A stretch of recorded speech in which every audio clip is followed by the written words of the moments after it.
नमस्कार दोस्तों, NDTV India पर आप एक बार फिर देख रहे हैं रफ्तार रीबूटेड। मैं हूं आपका होस्ट और दोस्त शम्स रज़ा नकवी। आज की शुरुआत एक बहुत ही खास कार के साथ। मर्सिडीज बेंज ने इंडिया में बिल्कुल नई GLA SUV लॉन्च कर दी है। ये कंपनी की सबसे सस्ती SUV है। इससे कई सारे वेरिएंट्स हैं, पेट्रोल, डीजल, और एक बहुत ही खास सबसे दमदार वर्जन है AMG GLA 35। इस कार की सवारी आपने आज से पहले हिंदुस्तान में नहीं देखी है। सबसे पहले सिर्फ आपके लिए खास रफ्तार रीबूटेड पर।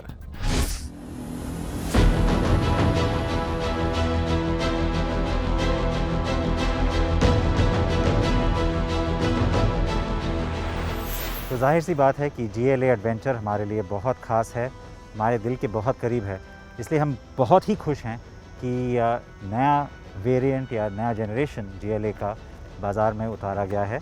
अब महामारी के चलते हम इसको आपके पास इससे पहले नहीं ला पाए, लेकिन फिर भी इन गाड़ियों के बारे में बताने के लिए आपके लिए हमारे पास बहुत कुछ है। ये है डीज़ल अवतार 220D। इसके दो वेरिएंट हैं, एक AMG लाइन है और एक रेगुलर कार है। ये AMG लाइन है। ये है GLA 200 यानी कि पेट्रोल। लेकिन इन दोनों के अलावा एक और बहुत ख़ास वेरिएंट है GLA का जो बाज़ार में लाया गया है, और वो आप सिर्फ कार एंड बाइक पर देख सकते हैं।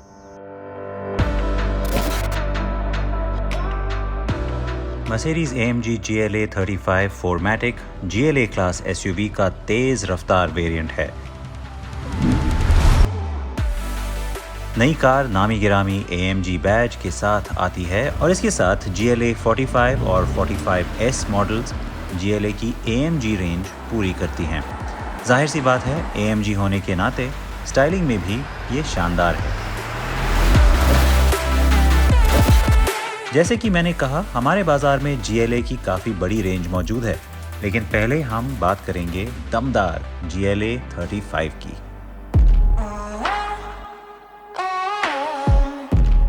ये एक खास कार है जिसके लिए हमने एक खास जगह भी चुनी है। GLA की नई जनरेशन का प्रोपोर्शन पिछली पीढ़ी के मुकाबले ज़्यादा SUV जैसा है। देखने में ये अच्छा है, और इसका जो AMG मॉडल है वो और भी ज़ोरदार है। किसी भी SUV का अगर आप स्पोर्टी मॉडल देखें जो ज़्यादा पावरफुल होता है, बहुत ताकतवर होता है, यूजुअली आप देखते हैं कि जो स्टाइलिंग चेंजेस या फिर मैकेनिकल चेंजेस होते हैं उस कार में, उससे वो गाड़ी थोड़ी सी ज़्यादा स्पोर्टी लगती है और SUV कम लगती है। लेकिन कहना होगा कि GLA में ऐसा नहीं है। वर्टिकल फ्रंट ग्रिल जो है, टिपिकल AMG स्टाइलिंग, इसकी वजह से कार थोड़ी ज़्यादा अपराइट, थोड़ी ज़्यादा ऊंची लगती है सामने, और फिर ज़्यादा बड़े साइज़ के व्हील्स भी हैं इसमें AMG ट्रिम वाले। इसकी वजह से भी गाड़ी को एक ज़्यादा हेफ्टी लुक मिलता है। और 4MATIC टर्बो बैजिंग, 4MATIC यानी कि ऑल व्हील ड्राइव, ये भी एक SUV के लिए काफ़ी ख़ास बात रहती है।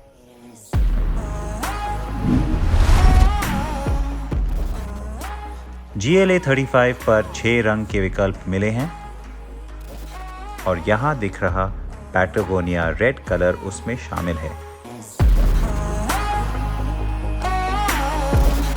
भारत में इस कार के साथ सामान्य तौर पर बहुत सी चीज़ें दी गई हैं। इस फहरिस्त में एलॉय व्हील्स से लेकर पैनोरामिक सनरूफ तक सब कुछ शामिल है।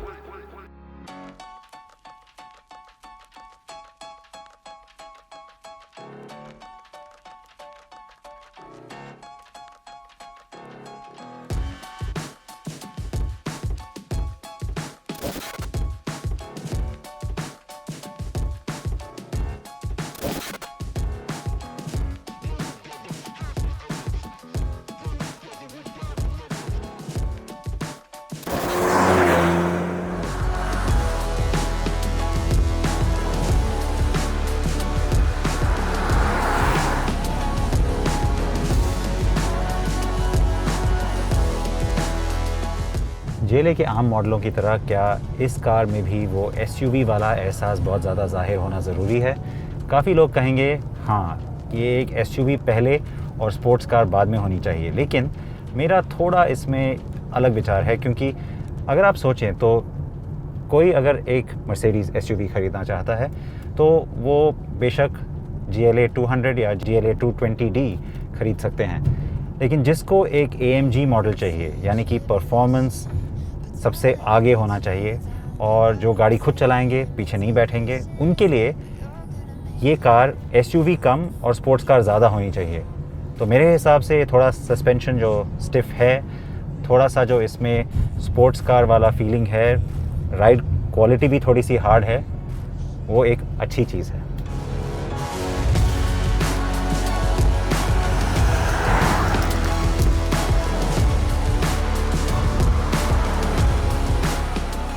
जैसी मुझे उम्मीद थी, कार का स्टीयरिंग उतना स्पोर्टी नहीं है, लेकिन अपना काम बखूबी करता है। अगर आपको टिपिकल मर्सिडीज बेंज वाला एहसास चाहिए तो दोबारा सोच लें। GLA 35 थोड़ी सख्त कार है और अगर आप खुद कार चलाना पसंद करते हैं तो ये आपके लिए फ़ायदे का सौदा है।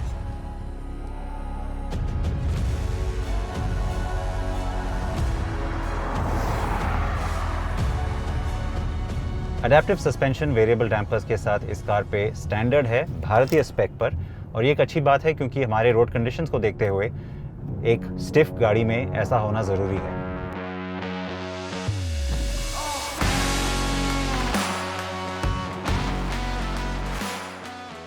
तो यहाँ आप इंडिविजुअल, कंफर्ट, स्पोर्ट और स्पोर्ट प्लस मोड्स को अपने तरीके से ढाल सकते हैं। कंफर्ट मोड में आप कार को बहुत आराम से चलता पाएंगे, और अगर आपको जानदार आवाज़ के साथ तेज़ रफ्तार पर कार चलानी है तो इसके लिए स्पोर्ट या स्पोर्ट प्लस मोड्स सबसे अच्छे हैं। GLA 35 में Mercedes Benz M260 4 cylinder engine लगाया गया है, जो विदेशों में रेगुलर GLA के टॉप मॉडल यानी कि GLA 250 के साथ भी मिलता है। इस इंजन को AMG ने अपने हिसाब से ट्यून किया है, लेकिन हाँ, इसे AMG इंजन नहीं कह सकते। याद रखें, सिर्फ GLA 45 का इंजन AMG ने बनाया है। तो ताकत की यहाँ शायद आपको बारीक कमी नज़र आती है, लेकिन एक्सेलरेट करते ही कार तेज़ी से रफ्तार पकड़ती है, जिसका क्रेडिट इसके गियरबॉक्स को भी जाता है। क्योंकि ये एक AMG मॉडल है, इसकी कैबिन का ट्रीटमेंट पूरी तरह से AMG वाला ही है, तो आपको सब जगह ये रेड स्टिचिंग नज़र आएगी।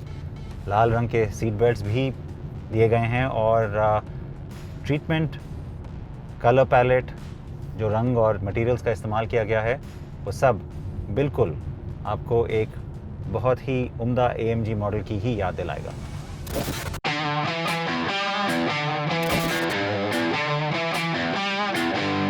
कैबिन में आपको सिंगल स्क्रीन लुक वाले इंस्ट्रूमेंट क्लस्टर के साथ डिजिटल क्लस्टर मिलेगा। इसमें मिलने वाली जानकारी के लिए दोनों को कस्टमाइज भी किया जा सकता है। बाकी मर्सिडीज कारों की तरह दोनों स्क्रीन स्टीयरिंग पर दिए टच पैड के जरिए भी चलाए जा सकते हैं। फ़ोन कनेक्टिविटी, वायरलेस चार्जिंग और बर्मेस्टर साउंड सिस्टम भी इस कार में आपको मिलेंगे। कार के साथ इनबिल्ट सिम के अलावा मर्सिडीज मी कनेक्ट ऐप मिलता है, जो रिमोट अनलॉक या जियो फेंसिंग जैसे टेलीमैटिक फंक्शन के इस्तेमाल की इजाज़त देते हैं। बतौर AMG मॉडल, कार के साथ आपको फ्लैट बॉटम स्टीयरिंग व्हील और स्पोर्ट सीट्स मिलेंगी। सेफ्टी की बात करें तो यहाँ भरपूर फीचर्स कार के साथ सामान्य रूप से मिलते हैं। Collision warning, tyre pressure monitoring, Isofix, घुटने के लिए एयरबैग को मिलाकर 7 एयरबैग, एक्टिव ब्रेक और ब्रेक असिस्ट जैसे फीचर्स कार को मिले हैं। इनके अलावा active bonnet, stability control, anti lock brake के साथ ब्रेक फोर्स डिस्ट्रीब्यूशन और अटेंशन असिस्ट भी कार को दिया गया है। तो एक और AMG मॉडल भारतीय बाज़ार के लिए, लेकिन ये A35 की तरह लोकली बिल्ट यानी कि यहाँ भारत में बनी हुई कार है। तो स्ट्रैटेजी तो बहुत ही दिलचस्प है मर्सिडीज बेंज इंडिया की तरफ से, क्योंकि दाम इन कारों के काफ़ी आकर्षक हैं। देखना होगा कितने ग्राहक ये लोकली बिल्ट AMG मॉडल्स को अपनाते हैं। जी हाँ, ये तीसरा AMG मॉडल है जिसे भारत में असेंबल किया जा रहा है। यही वजह है कि कंपनी AMG बैज वाले GLA मॉडल को 60 लाख रुपए से कम कीमत पर देश में लॉन्च कर पाई है। तो धारी किरदार के बावजूद GLA 35 की ये कीमत इसे बाजार में और भी आकर्षक विकल्प बना रही है। GLA 35 रोज़मर्रा के इस्तेमाल और दमदार प्रदर्शन का बेहतरीन मिश्रण है। पूरी तरह AMG मॉडल के मुकाबले ये कार किफ़ायती है, और इससे ज़्यादा खुशी मुझे और किसी बात की नहीं है कि आयात की गई चंद कारों की जगह इसे भारत में GLA क्लास पोर्टफोलियो का एक हिस्सा बनाया गया है। आपकी जानकारी के लिए बता दूं कि इस पोर्टफोलियो में अब 4 वेरिएंट हैं: GLA 200 petrol, GLA 220, GLA 220D और 220D 4MATIC जो डीजल हैं, और हाँ, ये कार मर्सिडीज AMG GLA 35।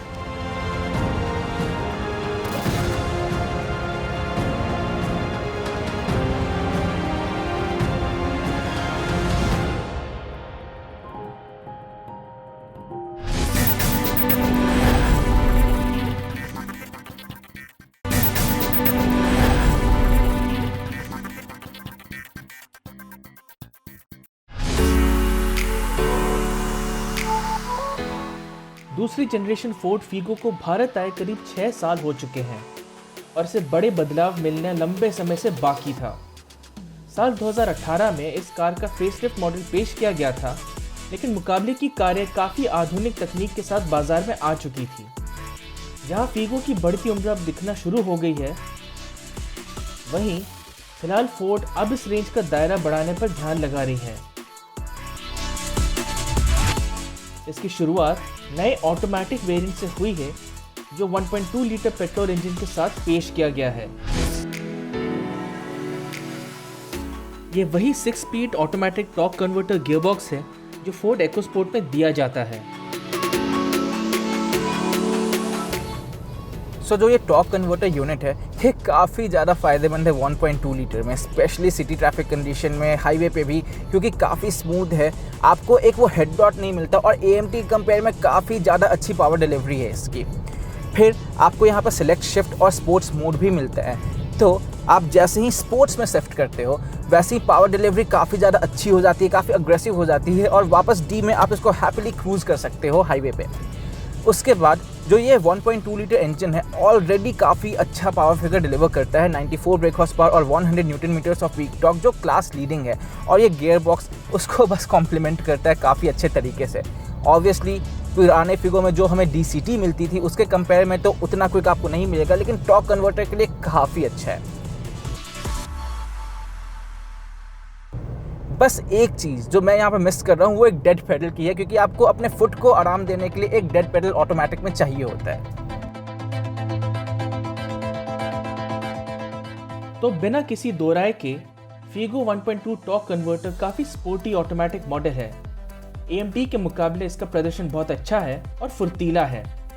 हालांकि D मोड पर आपको इसकी ताकत में कुछ कमी लगेगी, लेकिन S मोड में आपको इंजन की ताकत का असली अंदाज़ा 5000 RPM तक हो जाता है।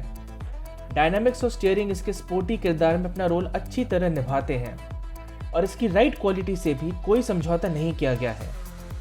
सिलेक्ट शिफ्ट फंक्शन के जरिए आप मैनुअल तौर पर कार के गियर बदल सकते हैं, जिसके लिए शिफ्टर पर दिए स्विच का इस्तेमाल भी किया जा सकता है, और इसके आदी होने में आपको कुछ समय लग सकता है, लेकिन ये कोई बड़ा फीचर नहीं है जिसके बूते कार खरीदी जाए। सच तो यह है कि मुकाबले के हिसाब से देखें तो फीगो कुछ फीकी नजर आती है, और LED DRL प्रोजेक्ट हेडलैम्प्स और कुछ क्रोम फिनिश इसे दिखने में आकर्षक बना सकते हैं।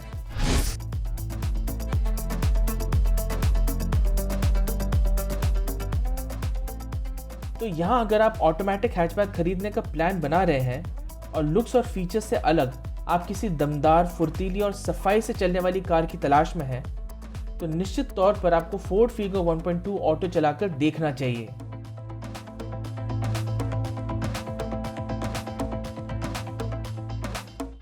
तो ये था इस हफ्ते का रफ्तार रिबूटेड। हमें ज़रूर बताएं कैसा लगा आपको हमारा आज का प्रोग्राम, और इस शो में आप क्या और देखना चाहेंगे जो आपको आएगा पसंद। ट्विटर पे हमारा हैंडल है कारिन बाइक हिंदी। हमें ज़रूर लिखिए, हमें आपके फीडबैक का इंतज़ार रहेगा। अगले हफ्ते फिर होगी आपसे मुलाकात NDTV इंडिया पर। तब तक अपना ध्यान रखें, सड़क पे हमेशा सेफ रहें, स्कूटर्स और बाइक्स पे हेलमेट पहनना बिल्कुल ना भूलें, और कार्स में सीट बेल्ट ज़रूर लगाएं। अलविदा।